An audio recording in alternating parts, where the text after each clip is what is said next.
Good evening, dear viewers. I am Sunday. You are too kind, Mr. Owlbert. If it were not for the IPM's generous invitation, I would not have had this opportunity to introduce your audience to our festival, nor its location. That is to say, Penacony. Penacony is located in the Asdana star system. It is a holiday destination of universal repute, known to many as the planet of festivities.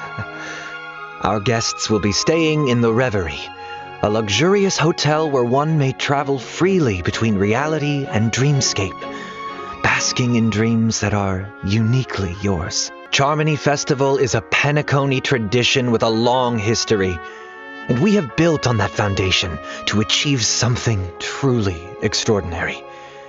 The family on Penacony has, for the first time, issued public invitations to various factions of the cosmos, welcoming them to partake in our magnificent ceremony. Members of the 5 great families, which together make up the family on Penacony, as well as staff members of the Reverie, are united in welcoming the universe to our home. You heard correctly. On behalf of the family, Robin will be singing at the opening of the festival in honor of the Eon of Harmony. My sister has already arrived in Penacony, and dress rehearsals are well underway. Our guests are in for quite the show. All manner of preparations are unfolding as we speak. The Reverie's renovation works are drawing to a close, and so too is its human resources overhaul. Our level of service will be better than ever. Separately, we have introduced performers and service personnel from the Iris family to Penacony's principal scenic areas and leisure facilities. I'm sure they will help our guests to feel right at home. Needless to say, safety is our primary concern, and so the devoted and courageous Bloodhound family will be responsible for security at the festival. Danger does not exist in Penacony's dreams, and the family promises that the safety of every guest is guaranteed. Of course, the family is also forgiving. Perhaps you are a member of the Annihilation Gang, or even the Stellaron Hunters. If you cherish dreams and uphold benevolence, Penacony welcomes your arrival. Since issuing the invitations, we have received many replies from various organizations throughout the universe. Today will be the first time we are publishing the guest list. On behalf of the family, I hereby warmly welcome our guests to participate in this, our grand celebration. Penacony awaits you. Ali, just a moment. The family cannot allow guests to enter a dream while bearing burdens. I've kept you waiting, Mr. Aventurine. This way, please. Let us speak in private. The Charmony Festival stage belongs only to you, little sister. Please, be at ease. I have instructed Miss Ali to resolve the system error as soon as possible. I have also upgraded your rooms as token compensation. Please wait a moment for the hotel to arrange for suitable accommodation. Mr. Aventurine has an appointment with the Oak family and has checked in prior. On his behalf, I extend his apologies to everyone of the Astral Express and wish for an amicable partnership moving forward. Please rest assured that the family will personally undertake communications to handle this. It is only right that we, as the actual administrators, relieve you of any problems during your visit in Penacony. I apologize for taking up everyone's precious time, and we shan't keep you any longer. If you need anything else while in Penacony, the family stands ready to serve. Seems like our guest here hasn't gotten used to the transition. Feeling a sense of weightlessness is normal for new visitors. Robin, please guide our friend in getting more comfortable with the new environment. Relax. Just did some tuning on you with the resonance of the harmony to allow you to control your limbs freely in the dreamscape. Essentially, the dream of Penacony is a world formed by memoria. Only by fully understanding its nature can you move freely within it. It's like learning to swim. It's easy to sink at first when you aren't accustomed to the water, but once you get the hang of it, you can float and swim on the surface effortlessly. Thanks for the compliment. In fact, we don't really have an in-depth understanding of the Memoria. Unless you're one of the memo keepers of the Garden of Recollection, it can be difficult at first to manipulate the Memoria as you wish. But once you've been tuned by the harmony, you can use the same laws of physics from the real world to understand how the dream world works. Oh, oops. I've fallen into my professional habits again. I just can't seem to shake off this urge to be a know-it-all.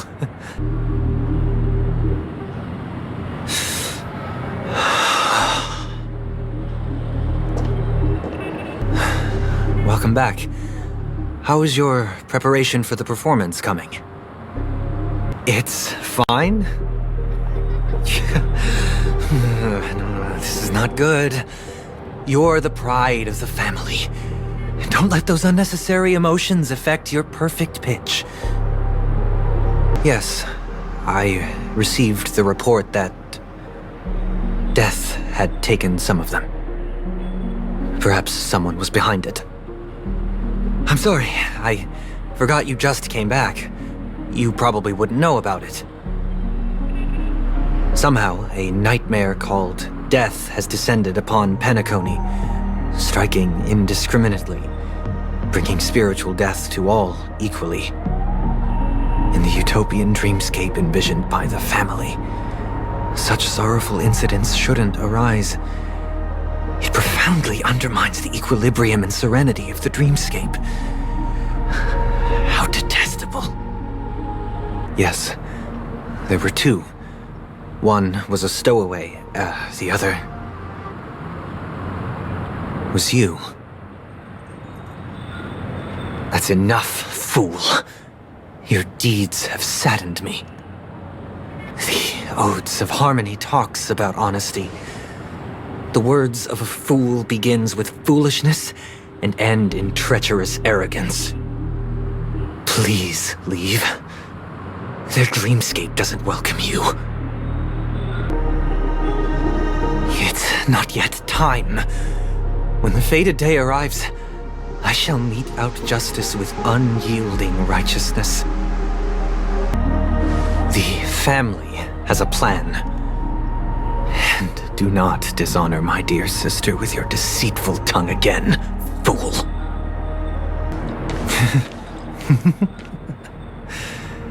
There's no need.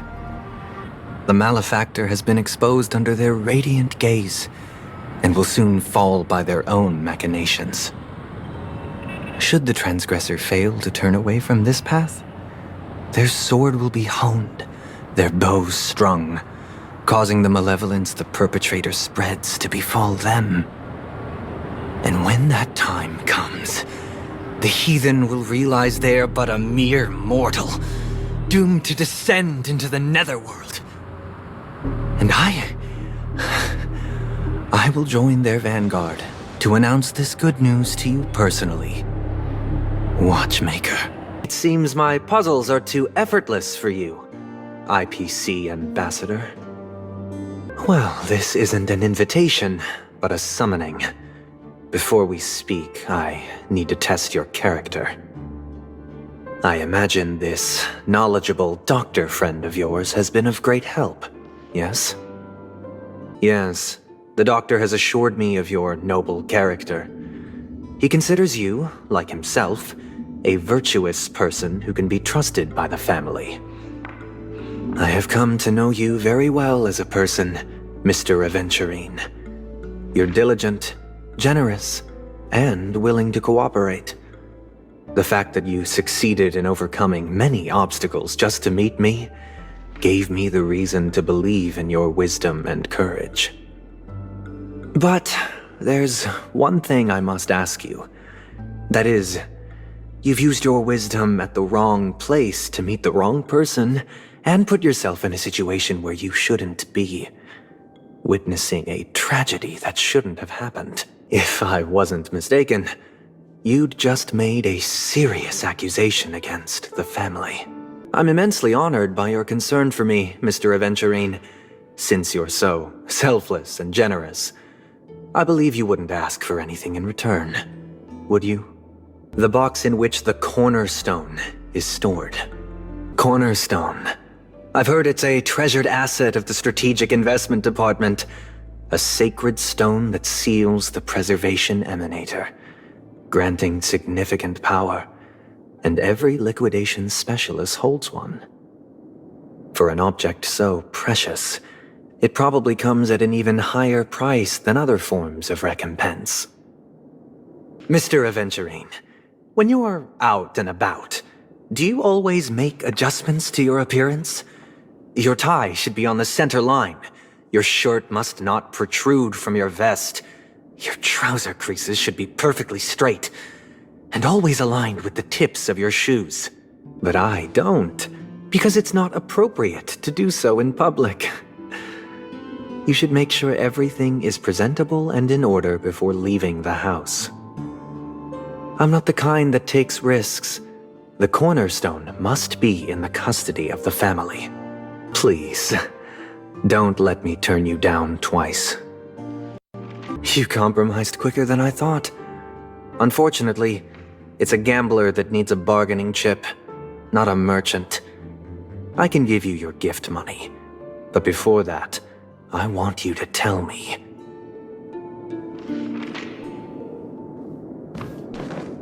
The fact that you can decisively forsake the box you asked for, what exactly is stored in it?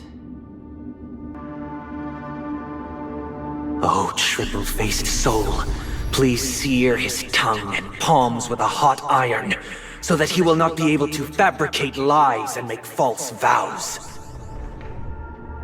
Under the light of the harmony, all wickedness is revealed. I implore them to shed their light, and I'll ask you questions on their behalf. Next, you have 113 seconds to prove your innocence and gain my trust. You can try, and we'll see if the harmony rejects you.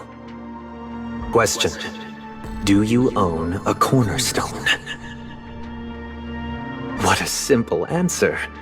You, too, understand that idle chatter leads only to poverty. Did you hand over the cornerstone to the family when you entered Penacony? Does the cornerstone you handed over to the family belong to you?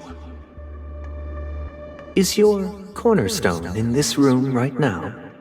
Is your memory free from any kind of tampering or deletion, encompassing but not restricted to the techniques of the Garden of Recollection? Are you an Avgin from Sigonia?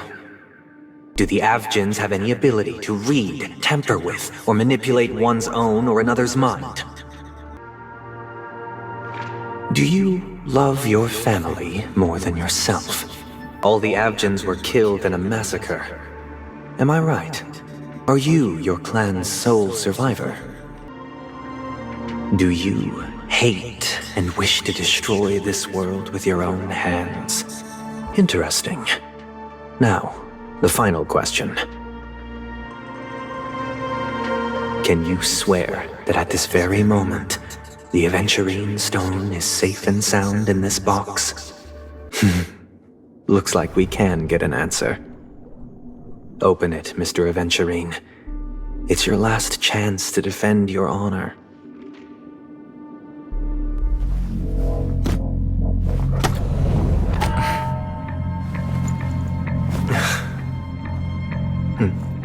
Please.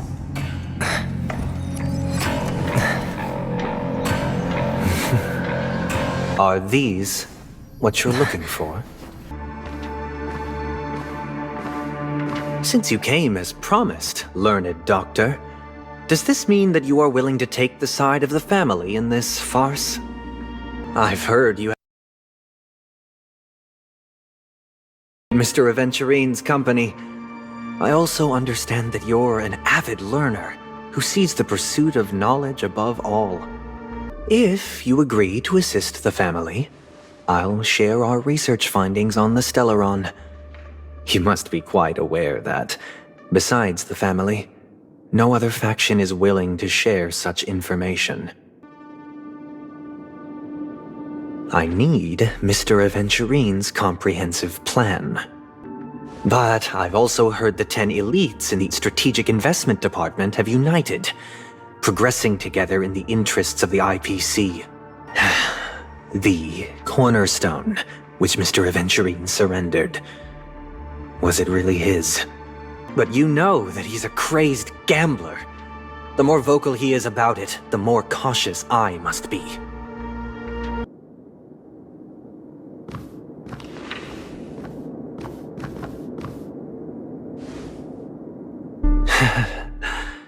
I appreciate it.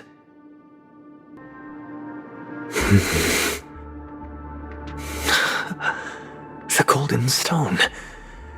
Its color and glow are similar to that of Klepoth's body. Not at the moment. I'm more interested to know the location of his cornerstone. I see. This bag. Mixing a cornerstone, more precious than life itself, with a bunch of worthless jewels, disguised as a gift of money waiting to be confiscated, is indeed in line with Mr. Aventurine's style. Learned Doctor, I am grateful for your help. The family will surely reward a righteous person like you. As for the villain,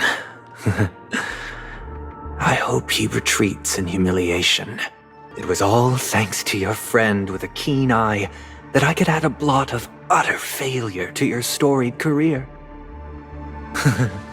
Finally shown your true colors, huh? Oh, and just to remind you, you currently only have 17 system hours left to live. Treasure your remaining time, and savor the delectable aftertaste of defeat. What I performed on you just now was the Harmony's consecration. You were to show allegiance beneath the illumination of their grace, yet you acted willfully, uttering nothing but falsehoods, transforming the consecration into a trial. I genuinely see no reason to absolve you from it. You misunderstand, Mr. Aventurine. Punishment is meant for the irreverent, but I have seen your resilient spirit, and thus I offer you the possibility of a new beginning. Throughout these 17 system hours, you will be unable to escape the dreamscape or contact any of your companions. You only have 2 paths before you, and it all depends on whether you can complete my test within the time limit. Should you succeed, you will be able to coalesce into the Harmony and be with your family. If you fail, you will suffer the wrath of the eternal Centurion and fall into an abyss of doom. I indeed do need a servant to help me uncover the evil hidden in the family from an external perspective. I will purge the evil from the inside and bring the real culprits to justice within 17 system hours. When the time comes, compare your findings with mine. If both our findings align, or if you can provide me more insights, then they will truly be able to grant you mercy and honesty. This is meant to be an act of personal virtue, not requiring the family's support. Your bag is over there. Do as you please. I believe you can trade this bag of worthless jewels for everything you need. That's what gamblers excel at, isn't it? Off you go, Mr. Aventurine. You are free. I will wait here for your good news. Why would I do that, Mr. Aventurine? I'm just wondering what a passerby who stumbled upon a scene of a murder could have found out. That's all. By the way, before you go, I have a personal question. Do you truly wish to bring about the destruction of this world?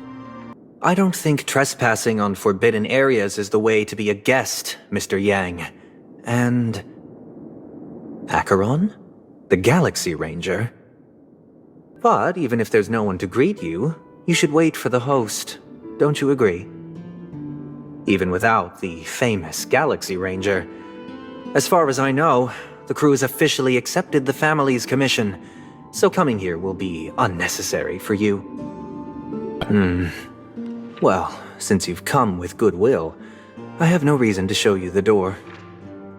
While the truth remains a mystery, I'm getting close to it.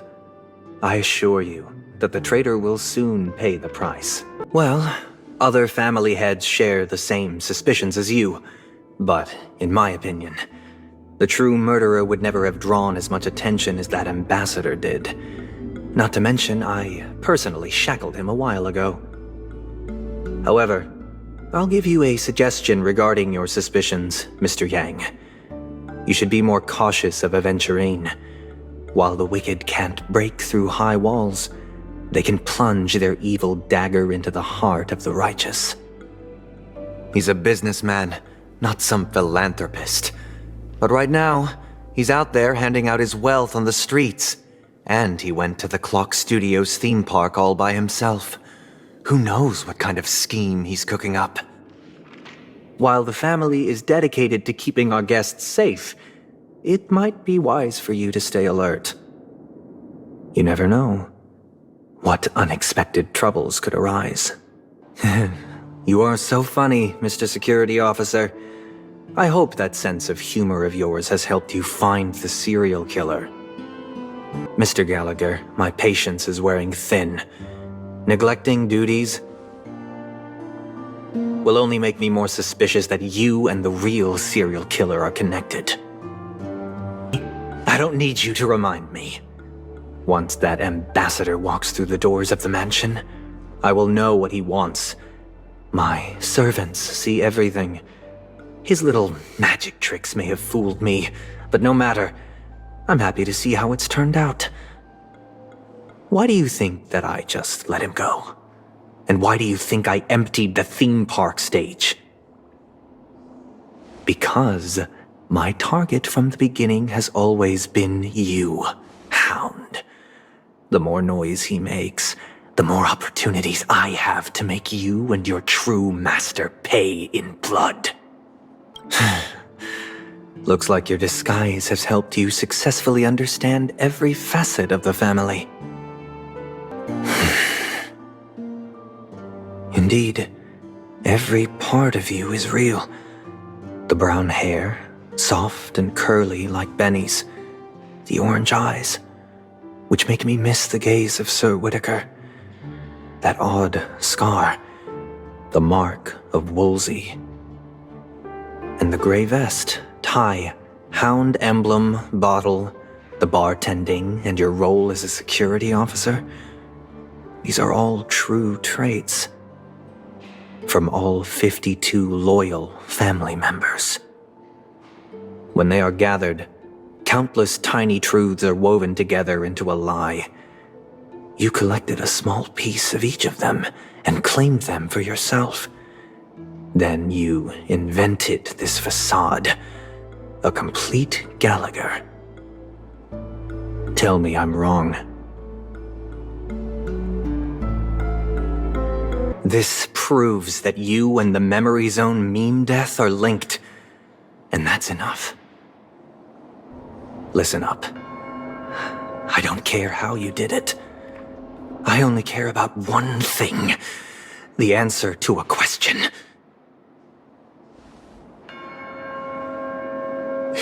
You devil. You wretched, despicable dog. Why did you kill her? Let's scratch. Hello, ladies and gentlemen. Charmony Festival preparations are progressing smoothly, and we look forward to meeting all the guests very soon. Rumor has it that Mr. Owlbert is a meticulous and scientifically minded journalist. I had assumed that Mr. Owlbert would despise using rumors as a basis for reporting. Just to clarify, there are no dangers in Penacony's sweet dreams. The enemies appearing on screen are merely extras used for the purpose of the program. Oh, please don't misunderstand. I just don't want to cause unnecessary panic for the viewers watching the program. She finds more comfort in knowing that her singing brings strength to others than in receiving praise for her singing. Besides her talent to motivate with her voice, my sister is also adept at listening and observing.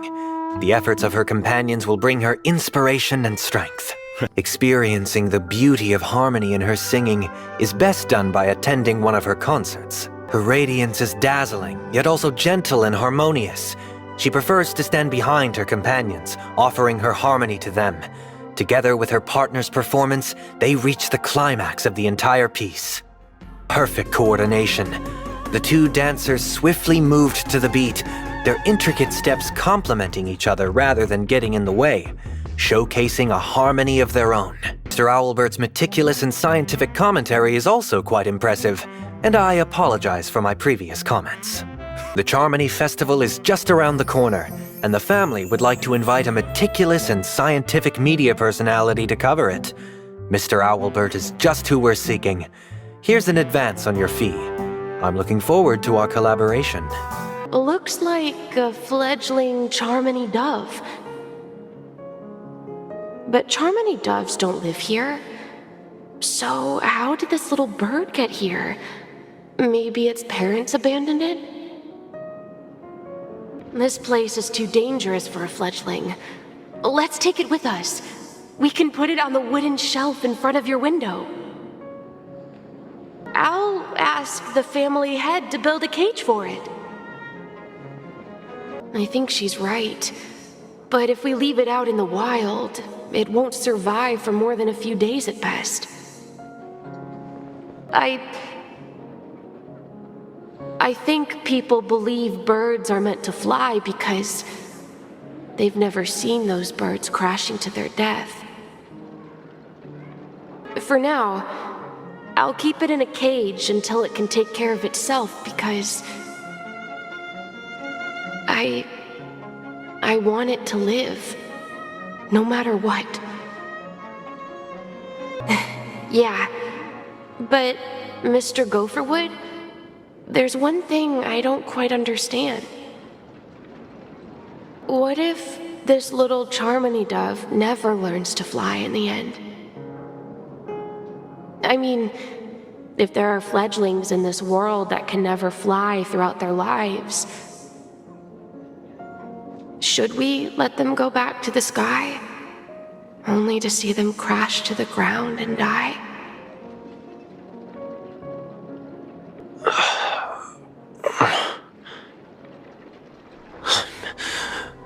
I'm still alive? Where is Robin? Tell me, now. If you wanted to kill me, you wouldn't give me the chance to speak.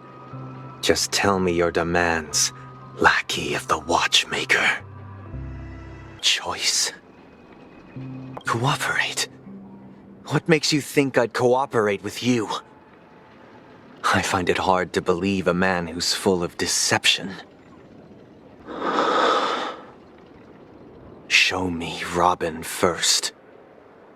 What's your trick this time? Robin. There's no need for words. You're safe, and that's all that matters. It is the Penacony Grand Theater itself. As for the person who employed its power, it is in fact Mr. Gopherwood, the current Dream Master. Correct. When I was trying to track down the person who murdered my sister, apart from you, Gopherwood was my second suspect. Confronting me first turned out to be a smart move on your part. I didn't have other options. The Dream Master has been elusive, and even the heads of the families can hardly get an audience with him. Moreover, Mr. Gopherwood has been kind to my sister and me. And I didn't want it all to end like this. Indeed, for the paradise in our dreams. As the head of the Oak family, I'm responsible for ensuring Penacony's promising future. Robin and I will head into the sweet dream and confront the Dream Master. And if it turns out that the family has truly strayed from the harmony, I'll fight alongside you. We'll put the Charmony Festival on hold and make sure Mr. Gopherwood pays for his blood debt. Thank you, Mr. Yang. The Charmony Festival is about to start, and time is against us. We must hasten. When I appeared as a child, my speech, mindset, and soul reflected immaturity and innocence. As I grew into adulthood, I left behind my childlike side. Come to me, my kinship. I have sought their presence with us. Do you sincerely repent and vow to change your ways? Have you examined your soul and confessed all your sins? Are you willing to accept the process of atonement? Very well. Show your dedication and goodwill to the family, and you shall be reinstated among them. Now, please, leave in peace. Next, please, step forward. Rest assured, I have implored their presence to be with us. As long as you are sincere, absolution will be granted. I see. Please, go on. The family is ready to forgive all sinners. I'll ask the Bloodhound family to cease their pursuit. You don't need to live in fear anymore. Next, please step forward. I have sought their presence with us. Let us proceed. Do you seek to atone for your sins through good deeds? Oh, revered triple-faced soul, hear my doubts. Who can judge the strong when their power hides their crimes? Who can vouch when they will pay any price to survive? Who can comfort the purest souls when even they get led astray?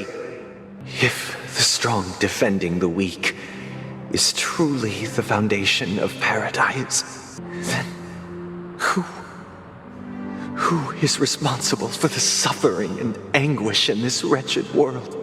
I'm fine. I've been working long hours, and I just made a trip to Dreamflux Reef and back. So I'm a bit out of sorts. But it'll all be over before we know it. No need to worry about troubling anyone. The Charmony Festival was meant to spread joy and harmony across the cosmos.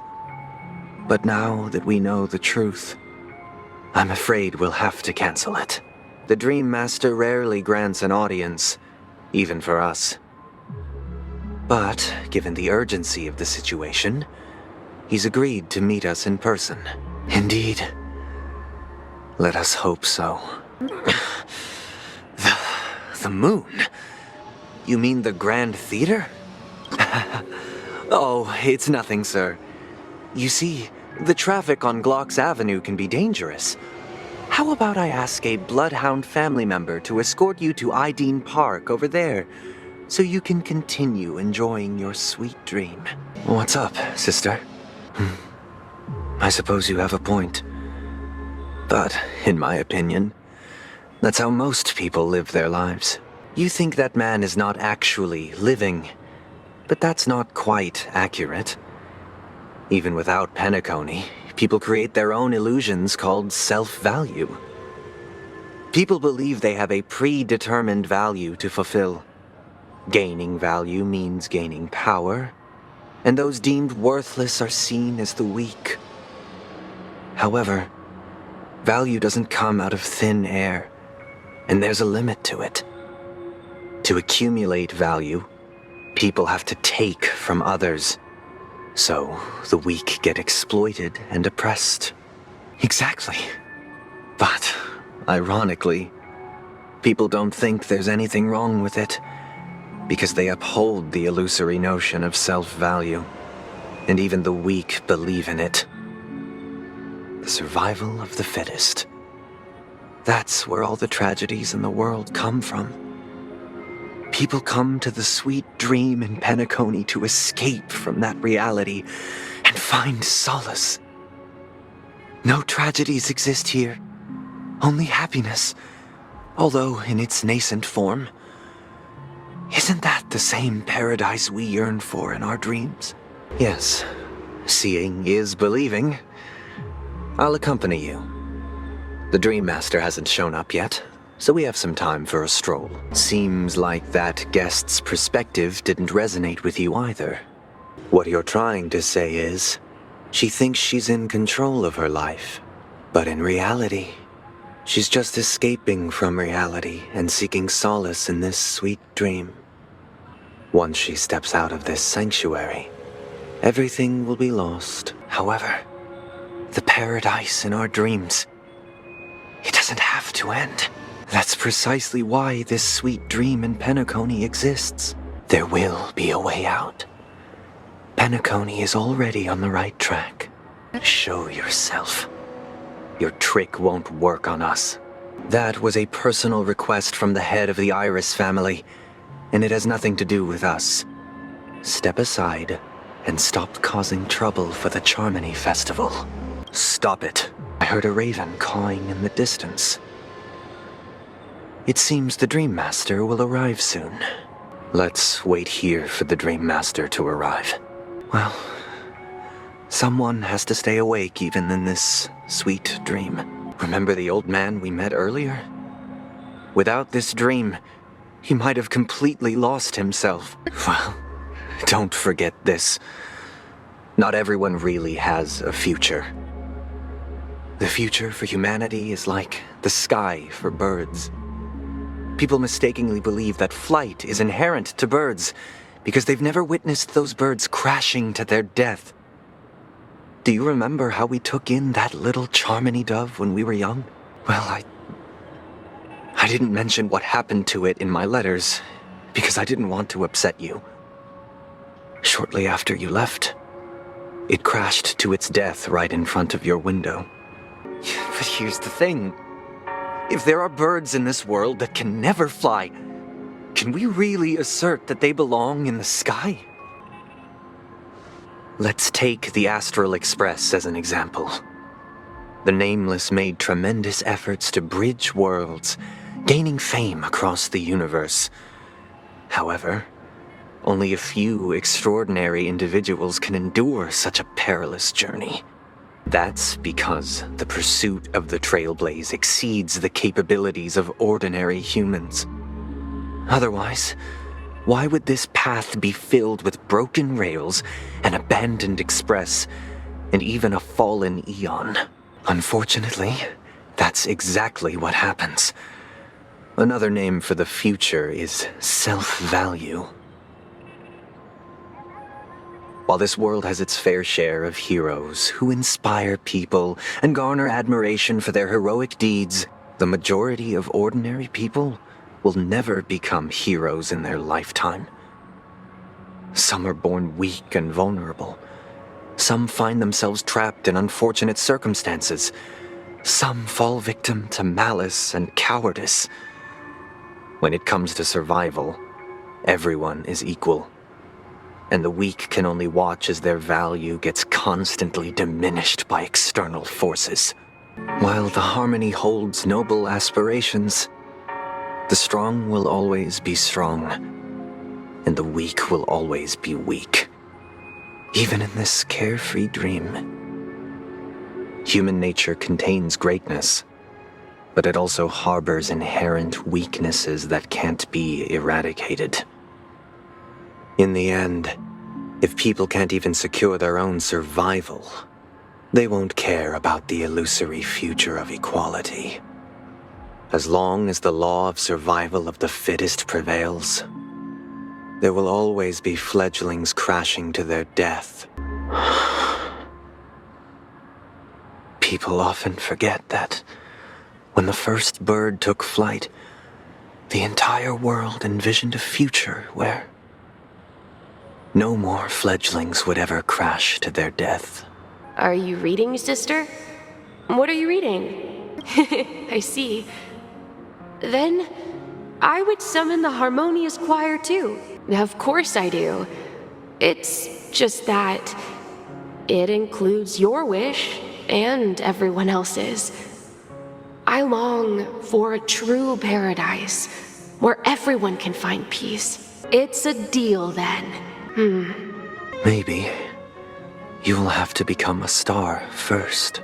Congratulations to the both of you on becoming the festive superstars of this year's Charmony Festival before entering the Grand Theater. I, on behalf of the organizers, extend my sincere congratulations to you, wishing you joy under their radiance. As previously promised, my sister, Mr. Yang, and I have met with the Dream Master. We delved into the truth about Penacony and its Stellaron, and have come to a consensus.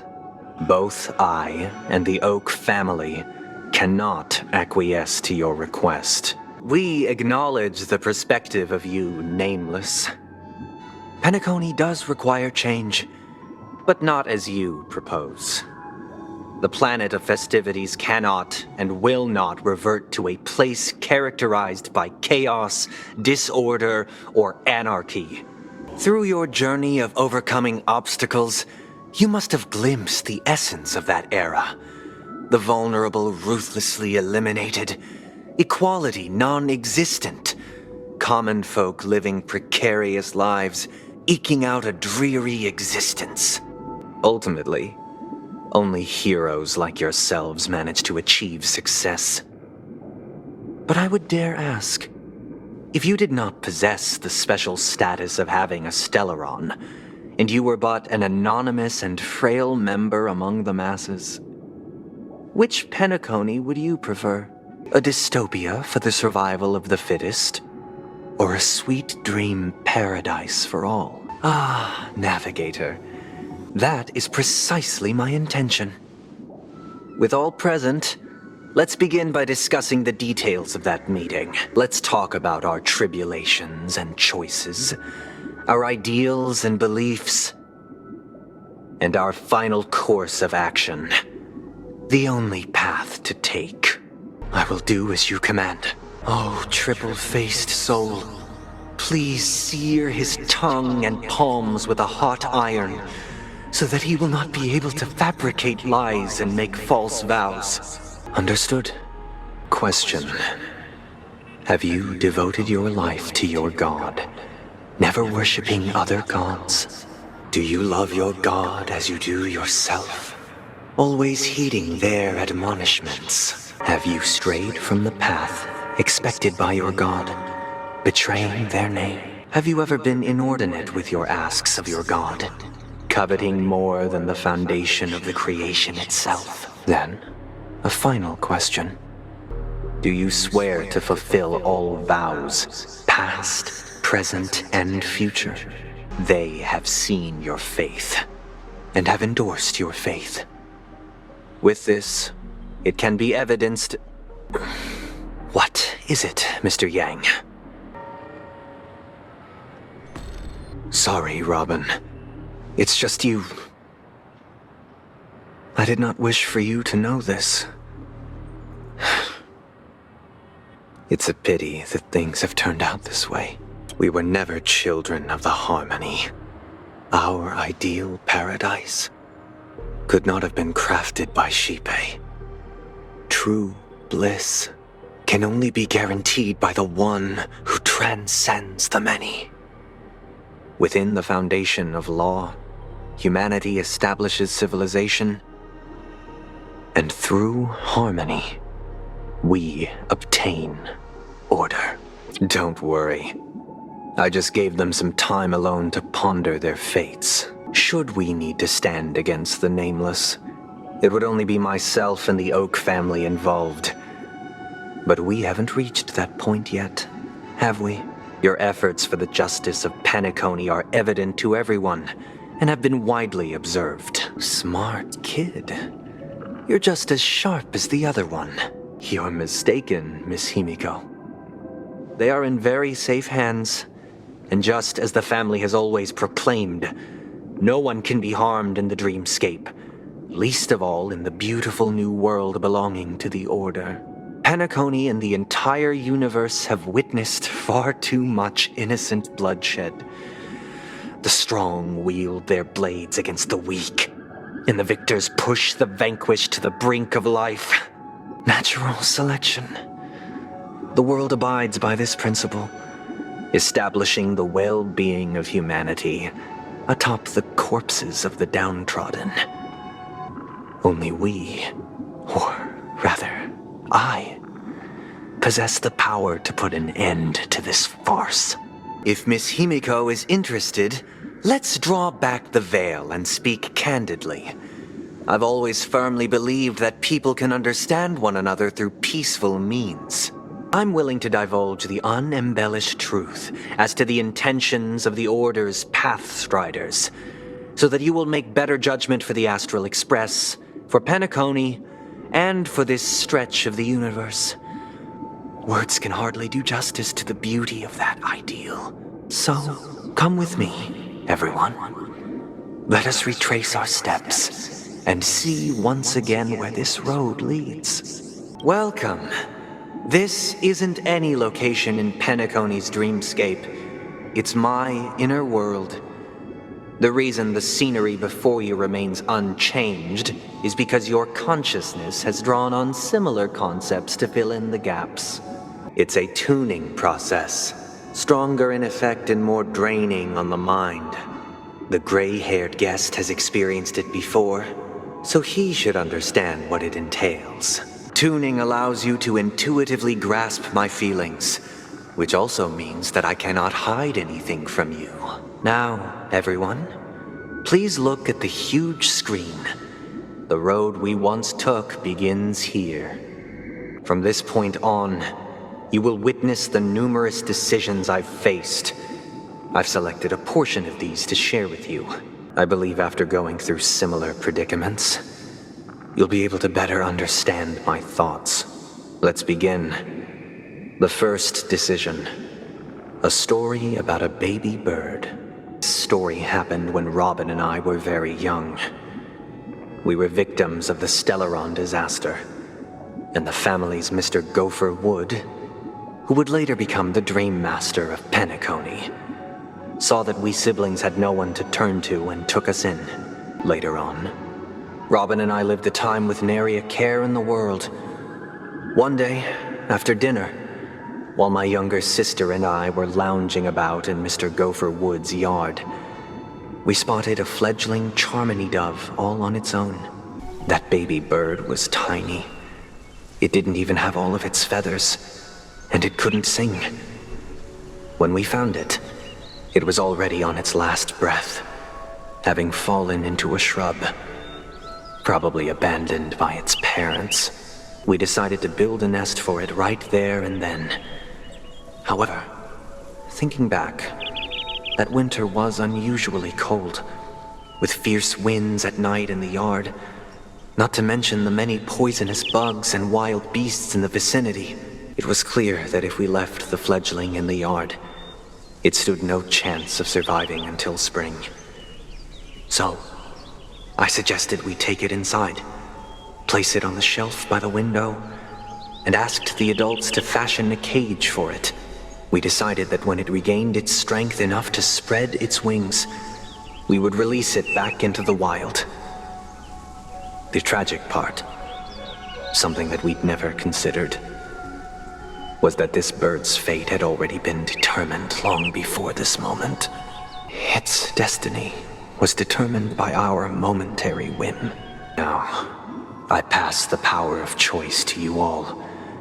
Faced with this situation, what choice would you make? The original plan, and build a nest with soft net where the Charmony dove fell, or build a cage for it, and feed it, giving it the utmost care from within the warmth of a home. I eagerly await your answer.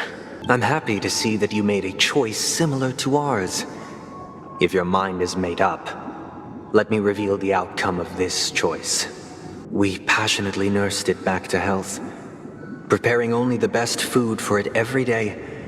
We even preened its feathers. Later, on the day that Robin left Penacony, we opened the cage door and let it fly back into the sky. I watched it for a long while by the window, probably about 3 or so days. In those 3 long days, the little Charmony dove tried again and again to spread its wings to fly into the sky, but fell to the ground, only to keep trying. Finally, on the 137th attempt, it succeeded. But its attempt did not go perfectly. After flying unsteadily for a while, it fell to the ground. Unable to grasp the direction of the air currents, the fall shattered its wings. It writhed helplessly in my embrace. But it was all for naught, finally succumbing to a painful demise. And in that instant, our tender care, our given love and hopes, they all became the inevitable push that sent it to its death. I deeply regret the choices we made. Next, let us head to the second decision. This time, it's the story of a dream chaser. This story happened when I was appointed as Bronze Melodia, a position exclusive to the Oak family, charged with listening to the problems and vexations of dreamscape residents, and providing them with the relevant guidance. It was during that period that I had the opportunity to hear voices from all corners of the dreamscape. Joy, sorrow, arrogance, regret. The complex tapestry of human nature that formed the world. And I was fortunate to catch a glimpse of it. He was a dream chaser, and an illegal stowaway. Just like the rest of them, he came to Penacony in search of a better life, except that, to most people, the price he paid, I suppose you could say it was everything. He told me, I sold everything I could at home. The house, the land, even his 2 children. He said he could not afford to raise them, and that at least they could eat if they lived as slaves. He had a plan in place. He would buy back his children once he had made his fortune, and enjoy Penacony's beautiful dream with them. Alas, his plan to smuggle himself was somewhat clumsy, and he was sniffed out by those pig-headed hounds.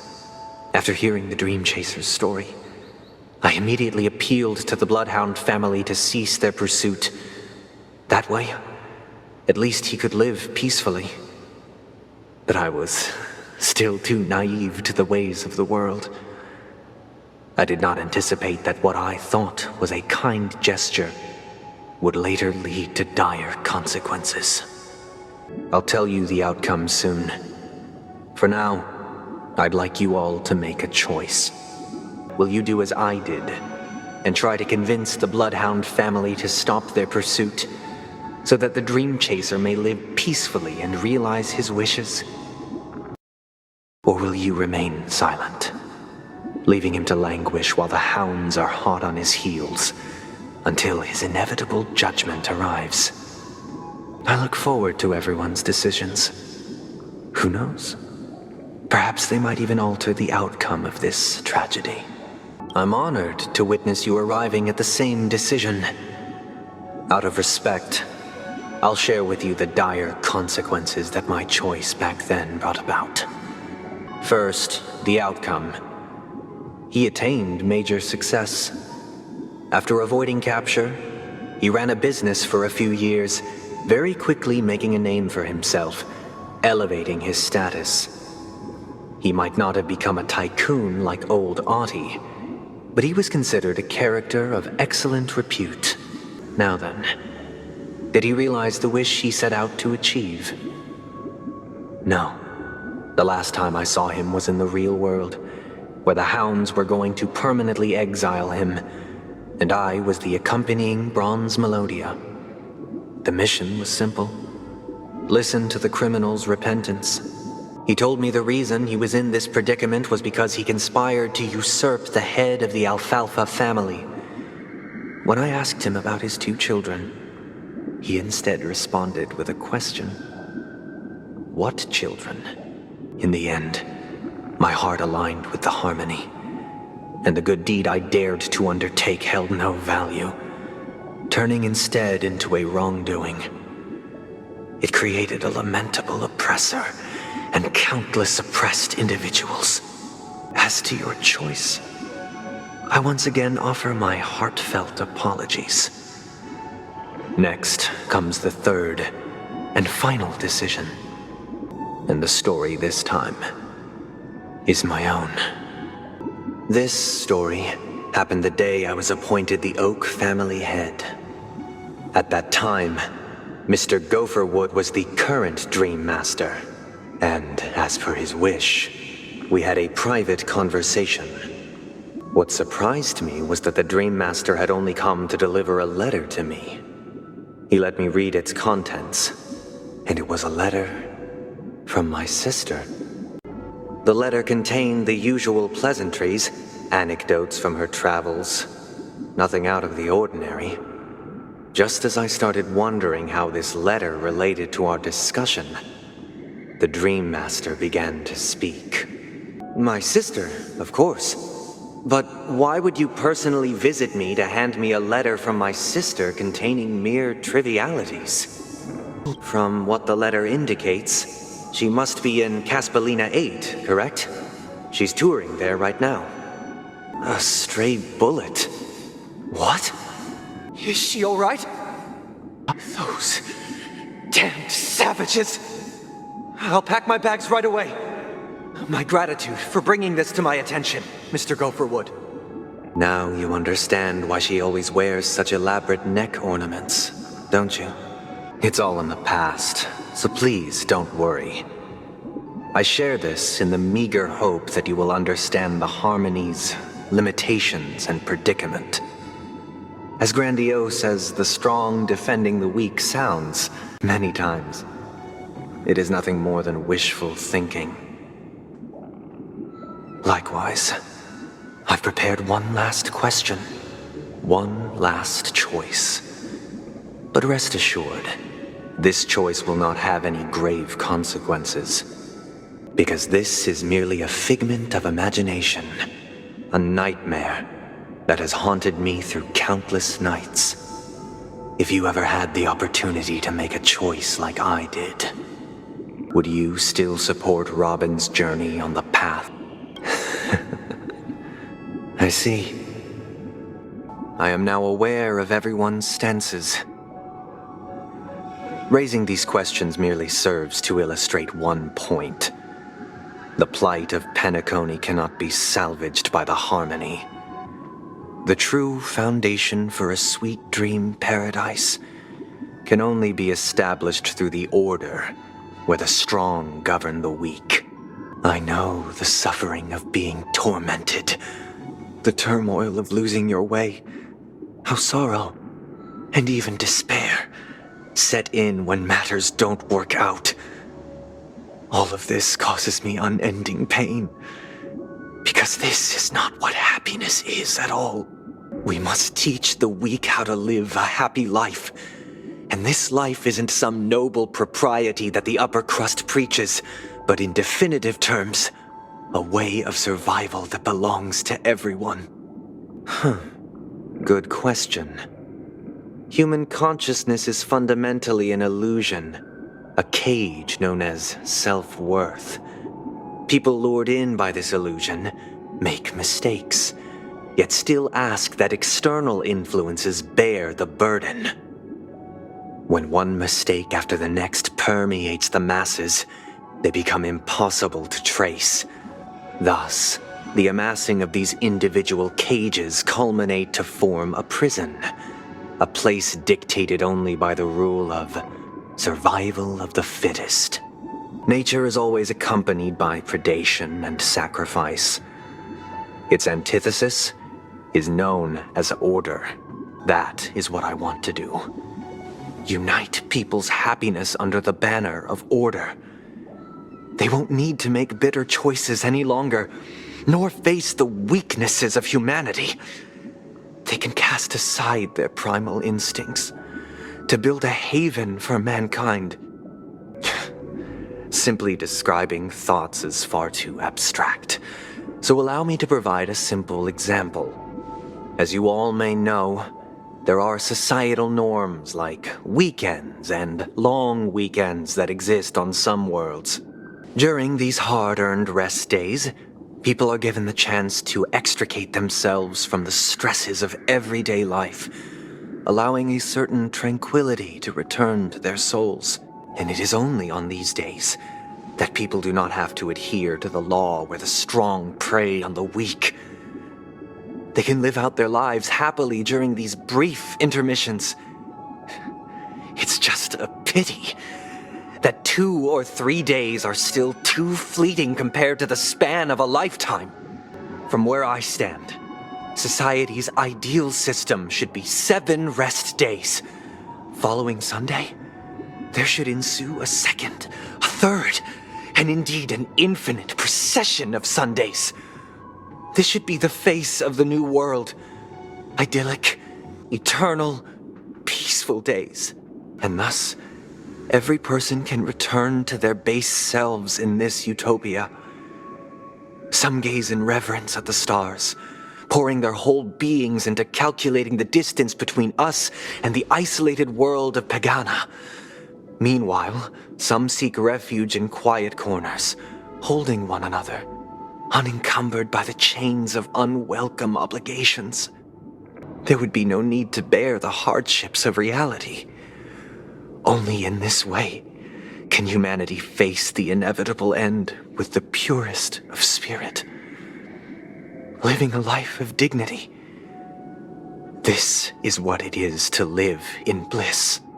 Miss Firefly, you who are stricken with entropy loss syndrome, you of all would surely understand this. The cost is minute, merely a personal and eternal sacrifice. If this paradise is to be maintained for everyone, someone must remain trapped in solitary awakening until the end of the cosmos. It is not forsaking, but transcending. Flesh, blood, sorrow, weakness. If the physical is the root of spiritual suffering, it is only logical that we defeat it. That's another way of understanding it. But there is no shame in escape. On the contrary, the seeds of escape exist in everyone's hearts. Don't you agree, Miss Firefly? And as to why we sleep, it is because we are afraid to awaken from our dreams. But this is not in conflict with the grand plan. Only in acknowledging this can we truly understand the frailty of human nature, and from there, show compassion and protection. I can't believe that Eon would cast a glance at Penacony at a time like this. Is it because of the resonance from the legacy of the Trailblaze? Or perhaps the bond between you is so strong that it even impresses an Eon? If that's the case, on behalf of the Dream Master of Penacony and the 107,336 members of the Oak family, I'm extending a formal invitation to all of you.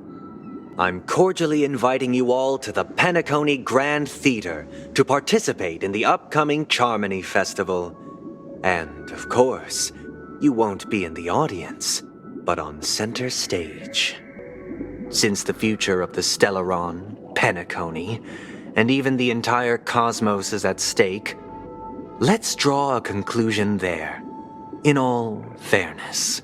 If you truly believe in Akavili's path, then show me their courage and determination. What do you mean, Master? I'm right here in front of you, aren't I? But the plan has changed. As her brother, I know she doesn't want to sing for the Order, so I'll take her place. If you consider this a betrayal, well, there can't be two suns in the sky. I'll step up and take down the other sun if necessary. If karma exists, then everyone has their own karma. You have yours, and I have mine. And my karma has nothing to do with you, Mr. Gopherwood. Well, the compromise came sooner than expected. Why? Is this part of your plan? I have one final question, Master. Why did you choose to bring the Order to Penacony? Wouldn't it have been better to choose a desperate world instead of a city filled with hope and dreams? Why?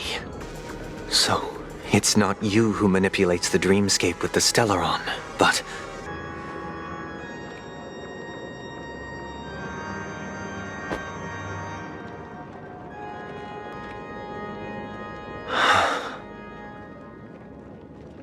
I shall ascend to the heavens, becoming the scorching sun. Bathed in my light, my people shall flourish, while all evil shall be eradicated. I'm waiting for you behind the curtain. Following the Asdana tradition, I invite you to enjoy a stage play in 3 acts before the festival begins. History is a mirror reflecting the universe's true essence. Let's use this opportunity to delve into the rich history of Penacony and the eons. Within it, naturally, the future takes shape. Let us commence with the dawning of the world. After the Dusk Wars, darkness veiled the sky, and chaos consumed the earth. Enna the Order emerged, destined to restore all existence. That marked the first day. They gathered nebulae and forged them into picks, thus creating a grand lyre with black and white keys. Strike the white keys and the sun rose. Strike the black keys and the moon rose. And so, the cycle of day and night arose. That marked the second day. I genuinely wish to avoid a violent clash with my esteemed guests from afar. Therefore, I've arranged 3 acts before the situation becomes irreparable. Where shall we start our narrative? Well, let's start with the time when Penacony was still a frontier prison. In 2147 AE, a prisoner named Hanunu ignited a struggle for liberty and emerged triumphant.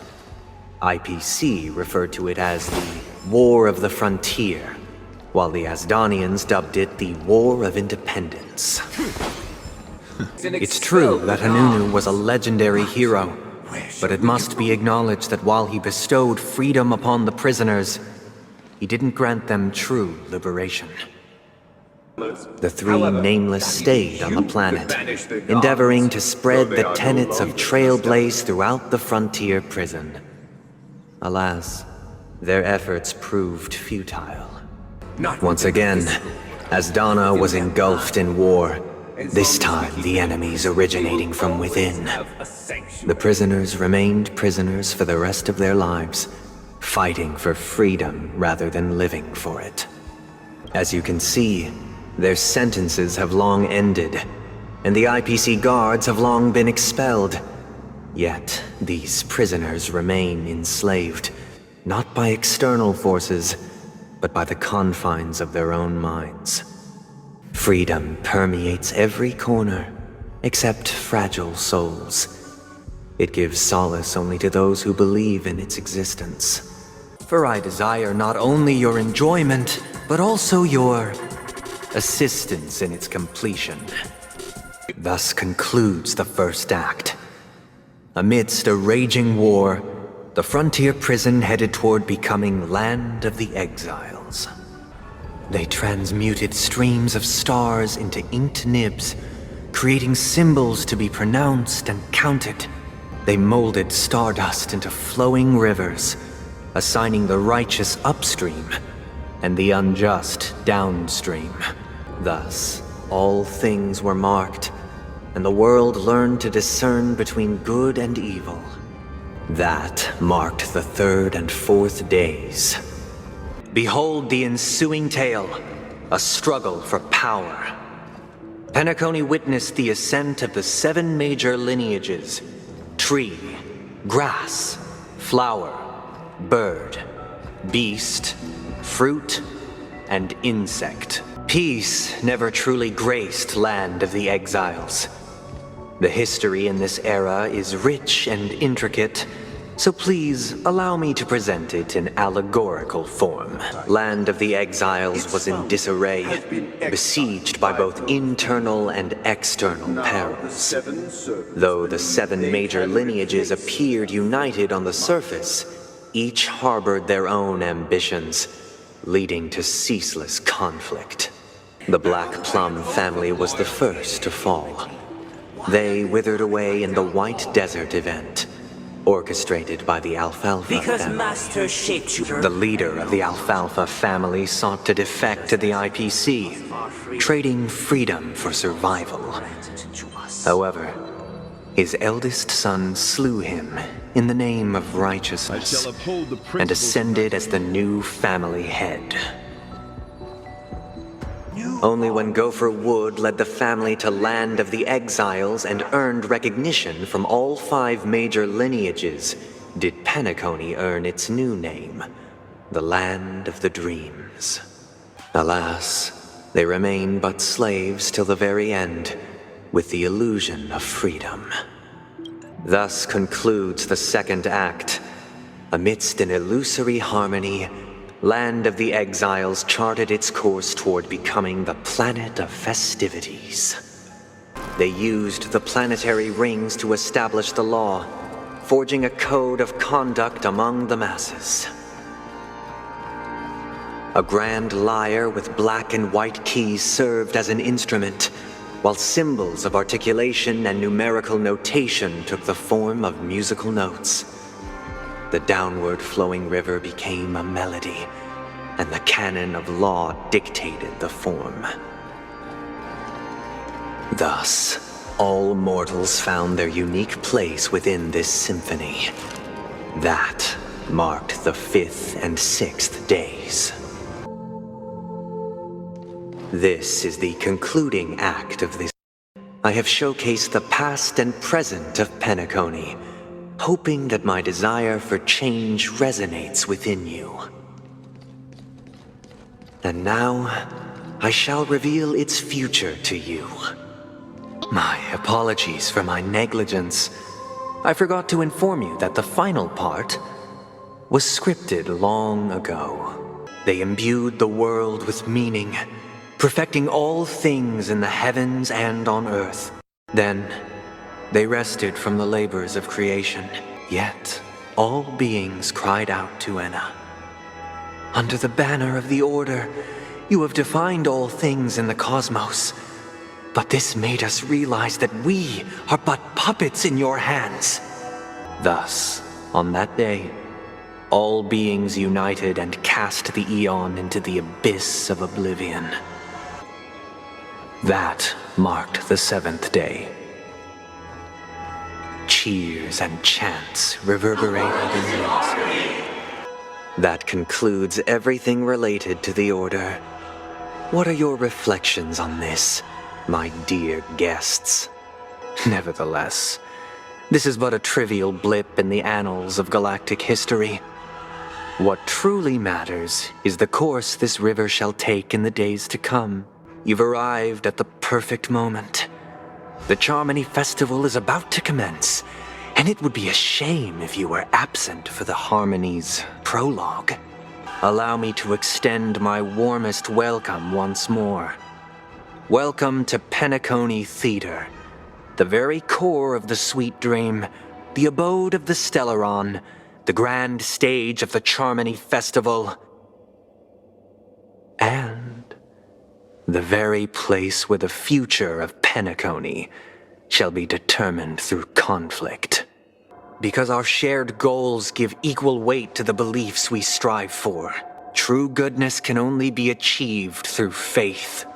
Do you still believe that the Order only seeks to control the universe as their puppet, Himeko? It seems you have misunderstood my intentions. Allow me to clarify. My desire is not to resurrect a fallen eon, or become one myself. My sole objective is to create a paradise free from eons, where the Order ensures the dignity and happiness of all humanity. A paradise exclusive to us human beings. Looks like we won't be able to convince each other. Now that our conflict has been destined, let's unveil our paths and reveal to the universe the true path. However, before the prelude to the future begins, please take a moment to ponder the questions I've posed. Is darkness equal to daylight? Are sinners equal to the righteous? If you are born weak, which god should you turn to for solace? I already know your decision. I now permit you to gaze into the sun. On these 107,336 stones, the almighty and powerful strings of harmony are at my disposal! The supreme tuner, harmonious choir, Dominicus! Oh, lost souls, come and meet your master! The time has come. Creation will be reborn from the remains of the gods. Have you broken free from the dream of order? Without order, how can the weak be righteous? If you have any objection, feel free to make your case. 107,336 notes. I solemnly invite you to join the glorious chorus and ascend to the heavens! If the dreamscape is indistinguishable from reality, can it still be called an illusion? With this perfect melody I command, recreate paradise anew! Music. Robin, is that you singing? Even so, they don't know where they should be heading. That's why I had to become the lone star in the sky to guide them. If we had never experienced solitude, how could we have embarked on different paths? Now, our final talk has concluded. All the work of creation has been completed. The inevitable day has arrived. The embryo of philosophy will reshape for us all of reality. If your paradise can save more people, sever my path with your hands. Fallen Eon, may I honor you with this 7-day vow. I command you, it was not you who created all things. It was humanity that created you. Your divine being will become the foundation of our paradise. So, why does life slumber?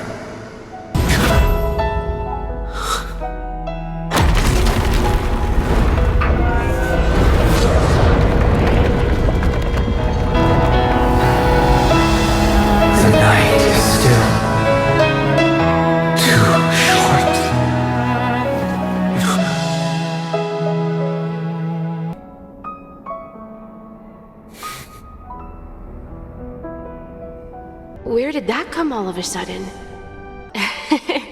It's the Dormant Eagles. Don't worry, it's still there. It's located in the inner ring of Penacony and can only be seen when spring and summer overlap. As for the question you asked, I think stars do die, just like people.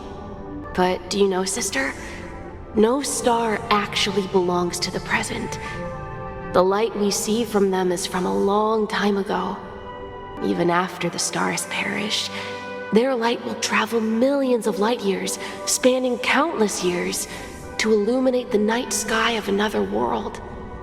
In our paradise, I believe there will be a star like that, shining with the same light. Its radiance will last forever, and its name will be happiness. Yeah, you're right. It's a deal then. This is our promise, and nothing will sway our ideals. I wasn't expecting it to be you. Looks like my time's up. Negotiation, interrogation, or death. My fate lies entirely in your hands, Lady Bonajade. The dance is done. Why bother with the compassionate pretense and give someone who's about to die the chance to talk? Do not insult my pride with half-veiled sarcasm. Have you specially come to see me just to sate your vile vanity, Robin? I will not accept your charity. Triple-faced soul, please sear his tongue and palms with a hot iron, so that he will not be able to fabricate lies and false vows. I ask you, what was your original dream? To let everyone hear our song, and to sing together with the masses. I wished only for the pure land in my imagination, a place where people laugh and also slumber. With even such a small wish, I still broke my promise. Shadows loom over it, and reality is in utter chaos. I'm unable to protect even those closest to me. The paradise was never meant to look like this. As your dream changed. I don't know. But I see that people in the land of the dreams still live in another kind of prison. Self-judging, self-doubting, self-denying, and then robbed, oppressed, exploited. Unknowingly, happiness has long left them. If I could create a future for them, if I could be the light that shines upon the world, I ask you, has your dream come true? Without a doubt. As you see, in this paradise I have built, the virtuous are comforted, the weak are protected, the sinful are judged. Our dream has come true. Then do you know why everything is now so silent? Because people are asleep, no longer laughing. No, it is because they no longer wish to slumber here. In this sweet dream, only I remain. When the last actor leaves the stage, the show must come to an end. And now, the final question. Why does life slumber? Because someday, I too will wake up from my dream and once again welcome the arrival of tomorrow. I was once Bronze Melodia, listening to the pleas of those who were suffering, knowing there were no gods who would save people unconditionally. To change anything, you can only rely on yourself. I will overcome the thorns. I have heard the call. There's There's always a paradise that needs to be built, even if I should melt and fall before reaching it. Behold that vow, like the sun in the sky. It does not restrain with violence or persuade with arguments. May this arduous journey of ours lead us starward. I see. We'll leave the two of you to your work then. Oh, do you recall when or where you might have met? Shouldn't run into any problems with you around. Even if they see through the Harmony's power of disguise, there'll be a way for us to escape. And that is exactly why I need you with me. You're the only one I can rely on in Penacony now.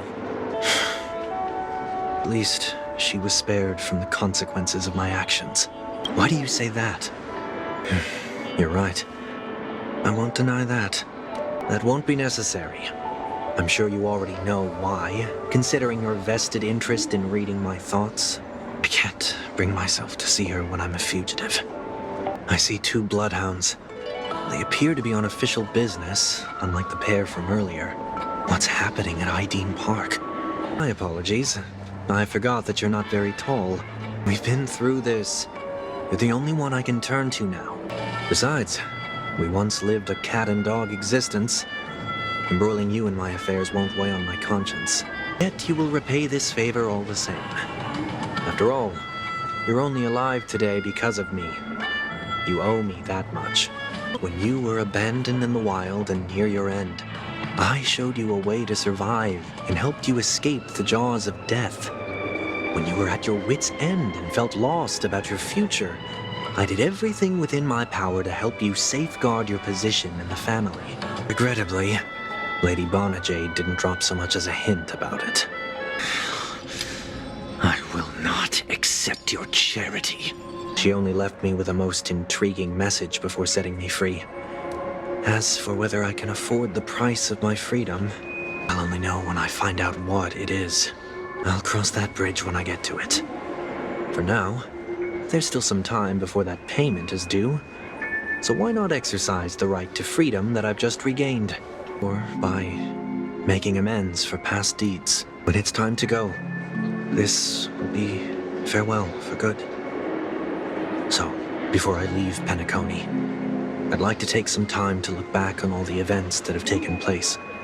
There's something else I want to do too. The embryo of philosophy may have fallen, but the order in Penacony wasn't built in a day. This sweet dream is likely to still contain residual traces of the Oak family's influence. I might have gone astray, but others shouldn't have to clean up after my mistakes. You know how it is. Old habits die hard. The tie should be on the center line. The shirt must not protrude from the vest. Trouser creases should be perfectly straight and always aligned with the tips of your shoes. We should always ensure that everything is in order before walking out the door. The same applies when bidding my home farewell, too. I'm not that old. That sounds familiar. Aftermath. You shouldn't have said that just now. It'll only make us look suspicious. Mr. Workday? You could say that. I was still a child back then. To become the bronze Melodia of the Oak family, I'd gone under Mr. Gopherwood's tutelage. We were taking a walk in the park like any other day, when he suddenly hit on the idea to have me manage the park. Within the domain he demarcated, my every word would hold the force of law.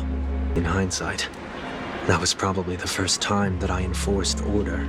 Quite the contrary. I made a terrible mess of things. Fortunately, the tourist thought of it as nothing more than a spell of merrymaking. Perhaps he was just using an approach with lighter consequences to show me what he'd learned in life. That there is never an ideal paradigm when it comes to rules. If the enforcer is incapable of introspection, then even regulations once laid down with the noblest of intentions will eventually become defiled. This place is no exception. The distorted after-echoes of the Order will only add to the chaos. No, thank you. I have nothing against desserts. The only reason I made that rule is so that people can learn to wait in line in an orderly manner for things, instead of shoving and jostling people around. It's as the Bloodhound said, corrective measures will be enforced. Wait, don't! That's odd. And an easy one to test.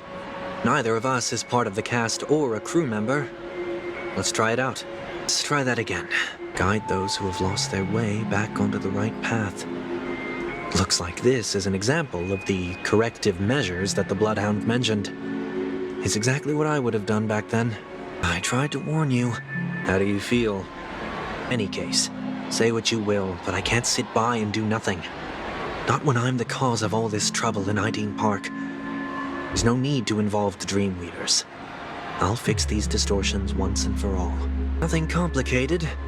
All distortions have their roots. We'll be able to trace them to the source once they manifest. Breaking a few rules will do. We just need to make sure that the corrective measures that will be implemented aren't too much for us to handle. When a distorted after echo manifests to correct us, I'll be able to pinpoint its whereabouts. Then, I'll use the power of tuning to heal the dreamscape. Children tend to be fascinated by such paradoxes. I was no exception. We're not breaking enough rules. We should look elsewhere, too. Just one moment. I'm afraid you're going to have to handle this if it isn't enough. May I remind you that I am currently on the run? Perhaps making the attractions no longer just attractions is another corrective measure? Enough. The location of the distortion is nearby. Time for it to disappear for good. Reveal thyself unto me, as is customary. All creatures endowed with eyes bear souls of equal worth. So long as there remains a need for me to keep a low profile, I'm no threat to them. Sometime before I turned 6, like most boys would, I tried to fly with my ear feathers, only to fall into a pit. I almost broke my halo. You never forget times of failure. It's only human nature. Just looking back. That's the whole point of revisiting a place. When I look at everything here, the memories are so fresh, it's as if it all only happened yesterday, when the younger me tasted failure here. I ran myself ragged to fix the mess. I thought myself no longer the same person as before. But it looks like I was just going round in circles. I'm glad for this chance to look back on my past in this way. Come now, we should go. This will be a long farewell. Oti Mall. There are bloodhounds stationed along the way, though. It might be better to take a quieter route. I'm fine. The Stellaron incident may have been quelled, but who is to say that nobody has another agenda? Thanks for the tip, sir. We'll make a detour. May you stay safe, too. Thank you. The Astral Express should have departed a long time ago. Why is he still in Penacony? We needn't change our plans because of him, but be sure to keep your guard up. I hope nothing terrible has fallen upon Penacony while I was in captivity the last few days. It's time we set off. Let's not stick too close to each other, just in case. The few feet or so between us will do. Seems I let my wishful thinking get the best of me. Will you at least give me a chance to explain? Short sentences? I can't believe I've left everyone with such a peculiar impression of me. Please, believe me when I say that I didn't come back here with ill intent. Penacony will never experience the Order again, either. It looks like there's only one way to gain your trust. Come on out, 1 week. We found ourselves an ally. My sister has likely made an agreement of some sort with them. As for how I'm able to move around freely in Penacony, I have 1 week to thank for that. As you can see, I've only returned to my home to bid it farewell. Would you be kind enough to give me a chance to say goodbye, so that I may leave without regrets? You have my gratitude. The Astral Express crew is in Penacony too? Mr. Yang, if you don't mind, there's something that puzzles me. Now that the crisis on the planet of festivities has been averted, shouldn't the Astral Express have departed to continue on its trailblazing journey? Why have you and your companions stayed behind in Penacony? Could it be that someone stirred up trouble after I left? I doubt I'm in any position to be proposing ideas, but I'm happy to defer to the nameless and aid with any plans you may have. A passenger? By passenger, do you mean this lady here? Or these ladies? Dreamscape is a Memoria world. It is likely that candy triggered her hypersensitive mind, causing scattered memory fragments to dissociate and become entities themselves. There is no cause for concern.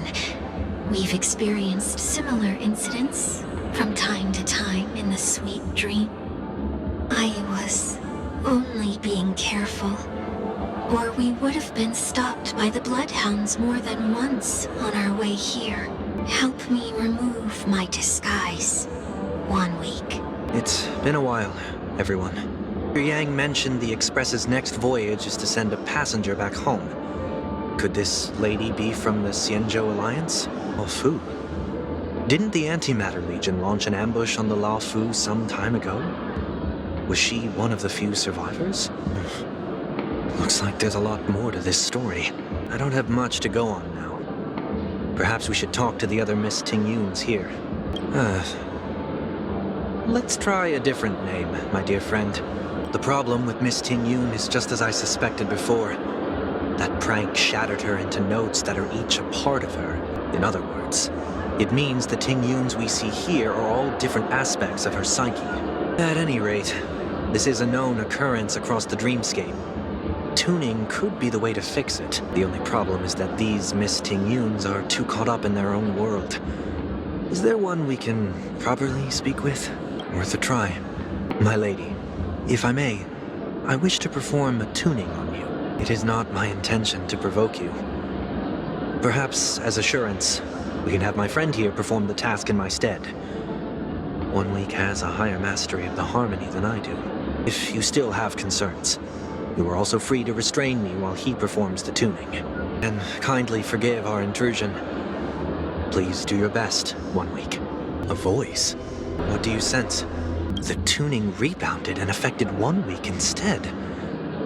This is no ordinary woman, but something happened to change that outcome? You'll have to make do. It was nothing. Now that the matter with Miss Tingyun is resolved, are we meeting your other 2 companions next? Could you give me some time to think about it? No, I'm just here to bid farewell. I changed my mind along the way. This journey has too many variables, so it shouldn't matter if we add another. I didn't.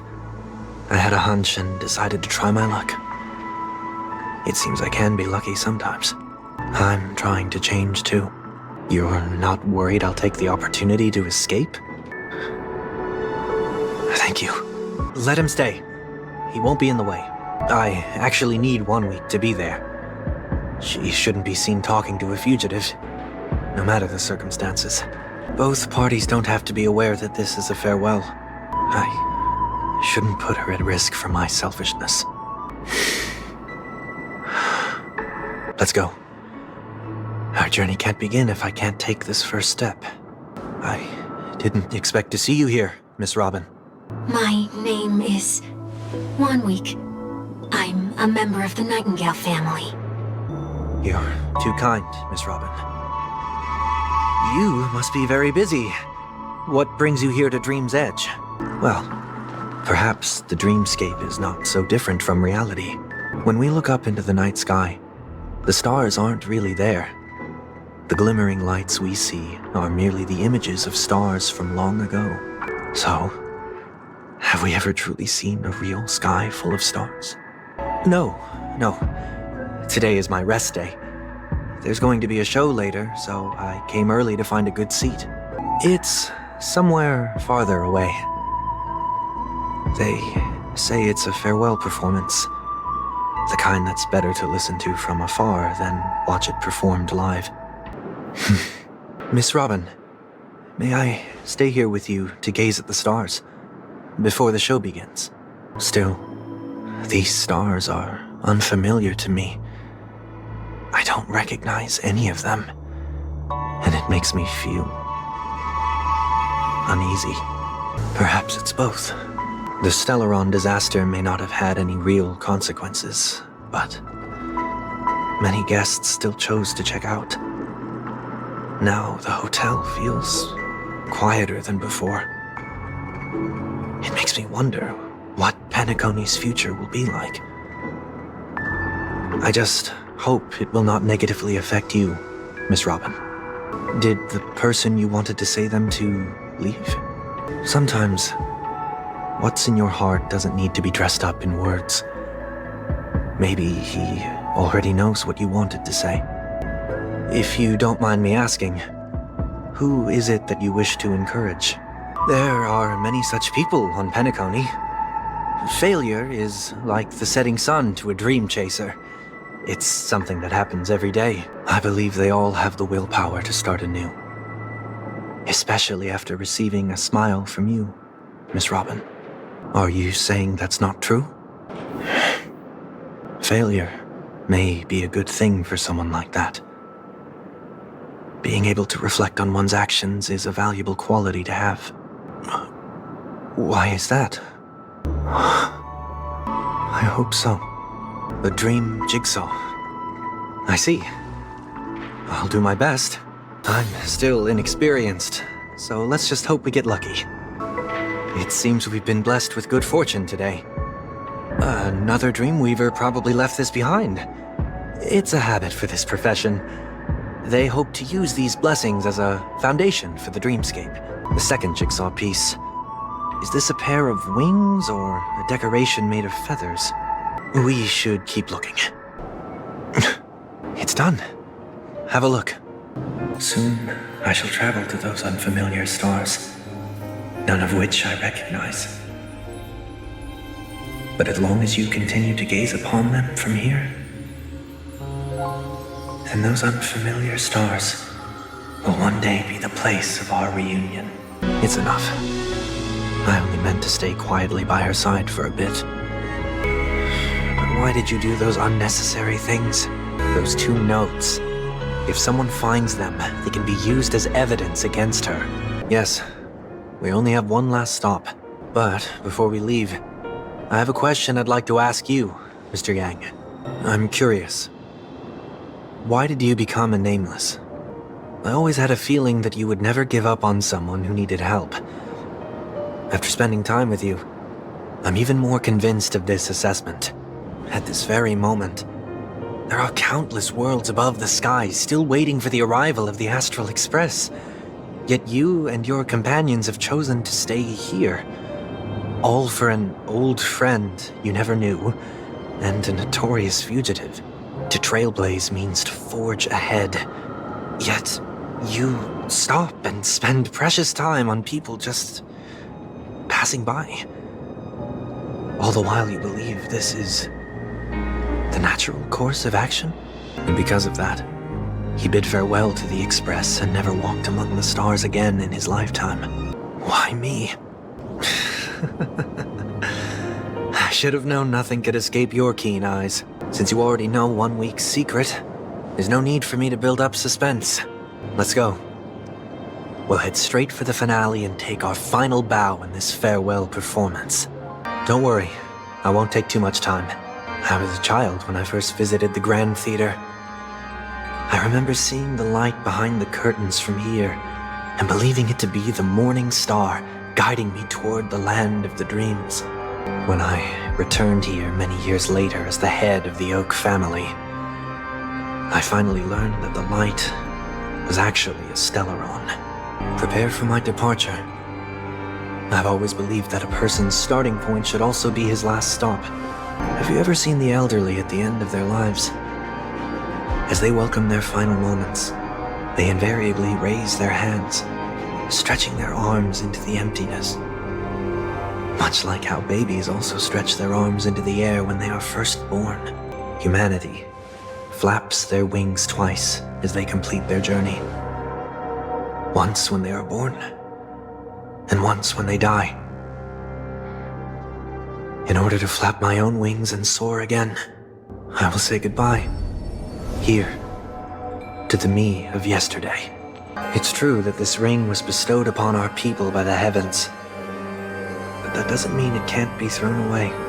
While I was in the gallery of thoughts, at the entrance of the dream, I chose to completely sever the halo from myself.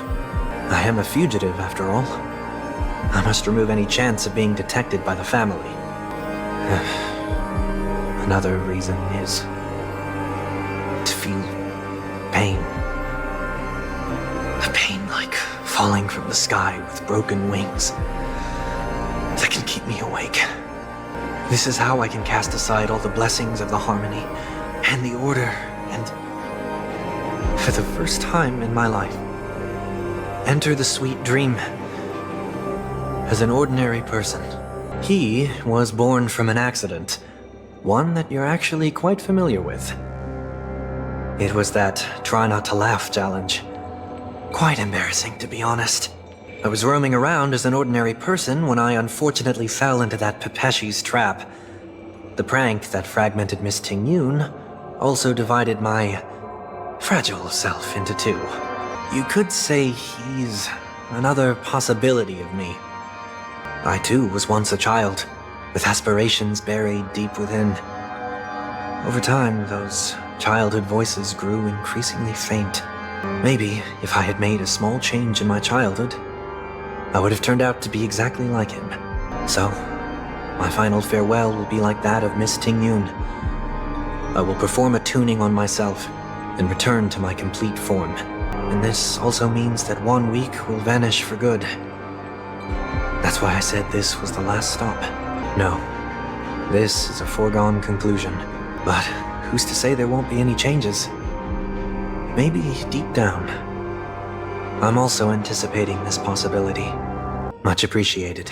Now, shall we begin? I'm about to embark on an unknown journey where it will be impossible to maintain my orderly life. I will have to navigate unexpected surprises, much like today. I feel unsettled, maybe even scared. Ever since I left Penacony, I could no longer control everything. My fear of the unknown may be a weakness, but your presence has shown me that surprises aren't always bad. Meeting you has been a great help to me, and I'm glad to have discovered this side of myself. I also feel grateful for the opportunity to tell you this in person.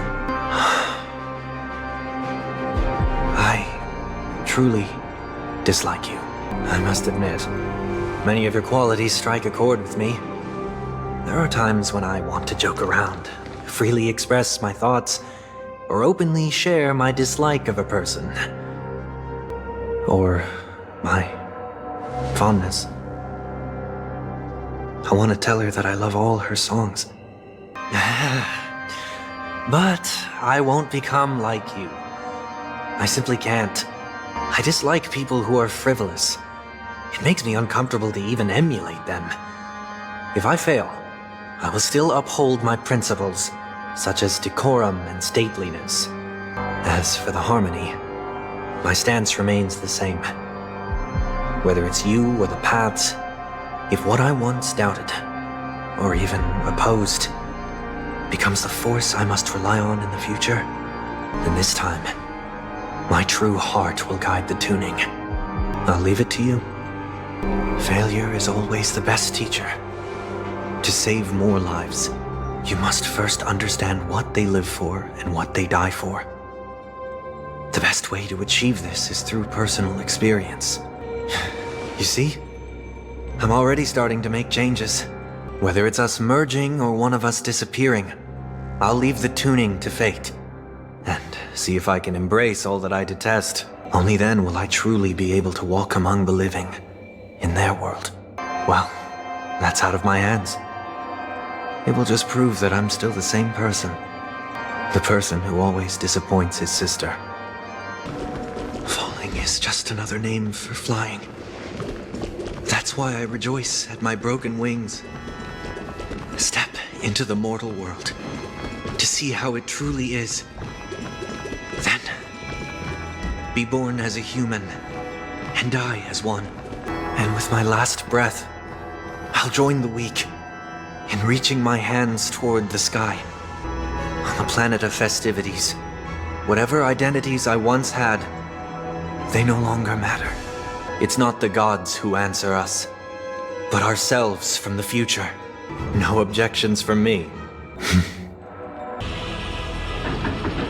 As expected, the trickiest thing is tuning yourself. These dissonant sounds are much too harsh. Echoes of the past. They need not fade away. Follow me. To the stars! Time has come. Let it be revealed. Is it inevitable for me? On this 8th day, I grant myself departure. Whichever you prefer. He's probably mocking me from inside right now. Thank you for accompanying me through all this, Mr. Yang. This farewell journey has come to an end. At this point, there's no need to hide things from you. I believe there's more to the incident involving the Stellaron on Penacony. Don't worry. The Oak family was indeed behind seizing the Stellaron and resurrecting the fallen Eon during the Charmony Festival, and you've already defeated them. But Mr. Gopherwood once told me that all the Order's efforts were aimed at avoiding the same mistakes that the Harmony made. My guess is that the family from the Montour system must be involved. Unfortunately, too much time has passed to verify that. Penacony is just a small territory, and even the family heads with their authority cannot enter the sacred site of the Harmony and inquire about the true will of the Great One. In the worst-case scenario, if Sheepate turned a blind eye, how could the strong defending the weak hold up? Mr. Yang, I just want to tell you this. The Harmony has more than one side. They can be the most steadfast ally of the Astral Express, or the most fearsome enemy. You and I both strive for a peaceful society, even if our reasons are different. And you've gone even further than I have. If not for our paths, perhaps you and I wouldn't be in opposition. About that, you've given me many insights as well. Humans are the measure of everything, and no one is the sole savior. Creating a paradise remains one of my lifelong ambitions. As I move forward, I realize I must build it brick by brick. Therefore, I have a request that I hope you'll consider. While I lack the will to trailblaze, nor can I become a true nameless, I admire your convictions. Perhaps what I need, more than asceticism, is knowledge. Therefore, after leaving Penacony, would you consider letting me come aboard the Astral Express and travel with you for now? I learned the most valuable lessons from my past opponents. Please, say whatever's on your mind. Thank you all for your forgiveness. Perhaps I'll find the answer I'm looking for on this journey. And when that day comes, it'll be farewell. Until then, rest assured that I will do my best to fulfill my duty as your companion. Every reunion is also a new encounter. Hello, I am Sunday, a humble passenger. If you encounter any problems, feel free to talk to me. Listening has always been my job. We all walk our own paths, though it may be lonely. As long as we keep moving forward, we won't forget each other. I was once Bronze Melodia, listening to the pleas of those who were suffering, knowing there were no gods who would save people unconditionally. To change anything, you can only rely on yourself. There's always a paradise that needs to be built. That vow is like the sun in the sky.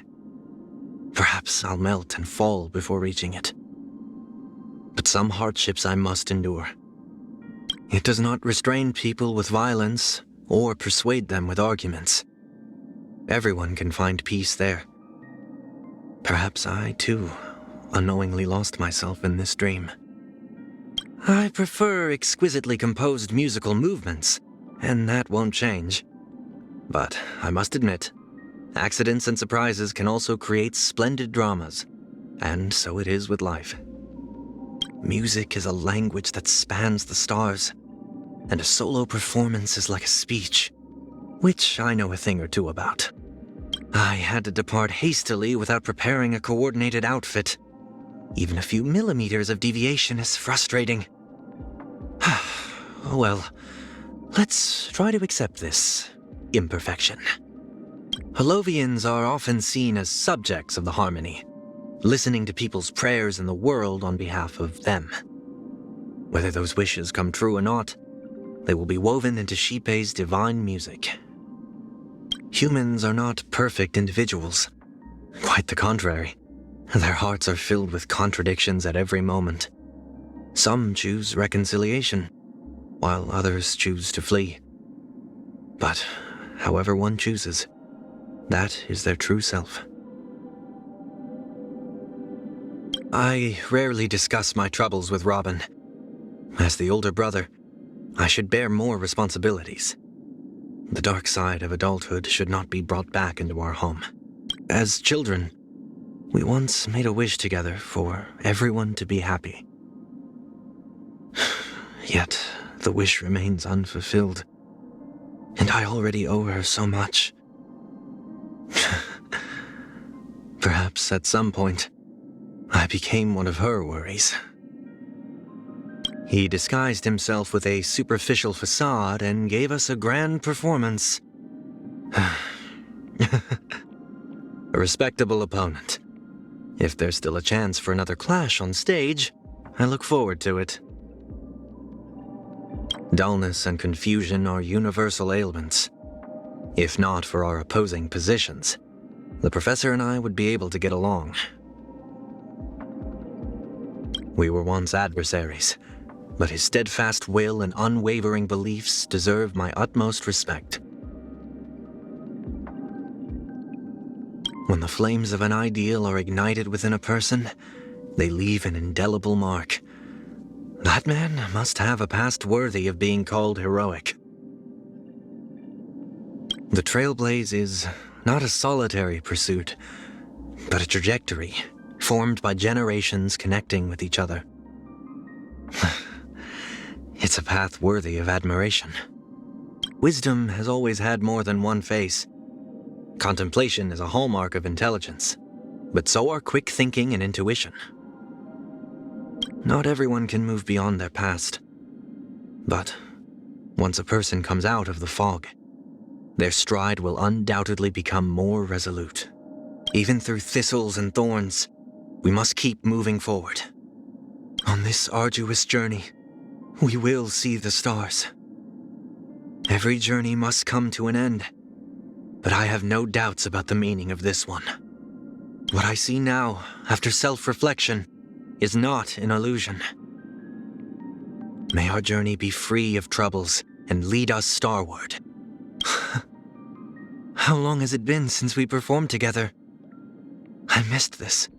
It is the duty of fellow Pathstriders to fight side by side. The stars and our futures shine before us. Miss March, please put your brilliant ideas to good use. Don't be shackled by the past. That goes for the both of us. All or nothing. Just don't abandon your principles. Learned Doctor, I hope that both of us find the truth. What you seek is what you shall receive. Facing certain death, yet finding new life. I will overcome the thorns. I have heard the call, loud and clear. A moment of divine insight arises from enduring patience. Seek redemption! Torment and doubt, I bid you farewell. Serenity stands clear before me. It's of no consequence. This trial is fitting. In this mortal form. I will walk with you, watch over you, and guide you on your path. My vow is broken. Now is not the moment to pause. I can't thank you enough. A day of peaceful repose. A vast journey awaits. Venture and observe. A melodious sound that soothes the soul. The fruits of a long journey. This kind of trailblazing is truly novel. Everything in its place.